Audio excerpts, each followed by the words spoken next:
Good evening. I'm Luke Lyddon with your look at sports. Whether you love him or hate him, most of you are probably the latter. You can't deny every one of us will cheer just a little bit for the Green Bay Packers every Sunday and beyond. Aaron Jones is now a cheesehead in the Green Bay backfield, just cleared up for the UTEP minor. The Packers are planning to release running back Kristen Michael, possibly freeing up more space for Jones in the backfield. Yes, Ty Montgomery is still the starter, but it seems Jones has a solid chance at seeing playing time this fall if he performs well in camp. But you can't forget the Pack also drafted BYU back Jamal Williams in the 4th round, but Jones isn't worried about that. We're different kind of backs. He's a bigger back. They consider me more as a all around. I can catch and everything. So I think they'll be using us in different roles. There'll definitely be some competition, and they'll make both of us better. So they may go last in your fantasy draft, but kickers are real people too. UTEP kicker Jay Maddox will be heading to San Francisco for the 49ers minicamp tryout. Maddox finished his UTEP career 3rd all-time with 40 field goals made and ranked 2nd on the team in points with 54.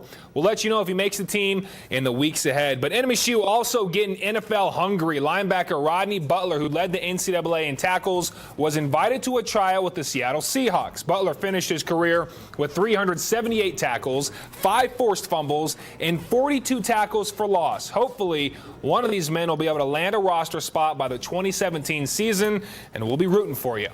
So when you think of winning streaks, you think double digits, records broken, something no one will be able to do again for a long, long time. Well, for the Chihuahuas, that's not exactly the case, but 3 wins in a row is still something. The Chihuahuas with their longest winning streak of the season, trying to make it 4 straight before coming back home tomorrow night. The Dogs enter the 4th inning down 2, so still manageable until Nolan Fontana way back to right field for the grand slam. That ball is gone.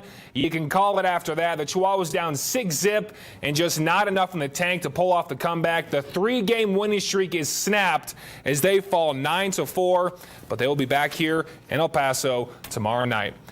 This is what we've been waiting for. The run-and-gun Rockets against the snail-paced, super boring, yet somehow always effective San Antonio Spurs. The 2nd round of the NBA playoffs giving us the best series yet. Who you got? Well, I bet you didn't expect this. First quarter, James Harden behind the back. Whoop! Right over to Ryan Anderson, who hits the 3. Then Harden later. The step back.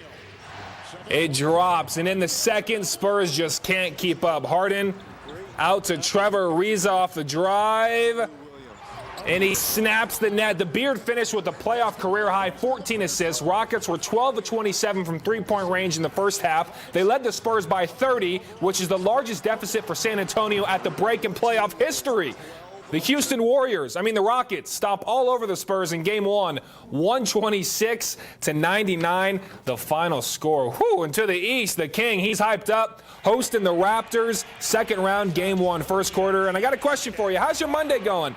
It can't be as bad as the Raptors because on the break, Kyrie Irving off the backboard, and LeBron James for the huge slam. Not how you want to start the game on the road for Toronto. So now in the 4th, Kyrie, don't reach, young blood, or Uncle Drew gonna embarrass you. The handles all the way to the rim, plus the foul. Irving with 24 and 10 dimes. James with 35 and 10 boards as the Cavs dominate Game 1 from start to finish, 116-105. And on to some sad news out of New Mexico. Cyclist Chad Young has died after a high-speed crash at the Tour of the Gila race in New Mexico. This happened in the 5th stage while descending to the cliff dwellings. Young was just 21 years old and is the first cyclist to die in a North American race since 2000. Our prayers are certainly with the New Mexico community and his family. And that is a look at sports, but be sure to stick around for Jimmy Kimmel because it'll be good for your health. Kimmel will be interviewing Dr. Oz with special music guest Kings of Leon to wrap up the night. We're back after this. Stay with us.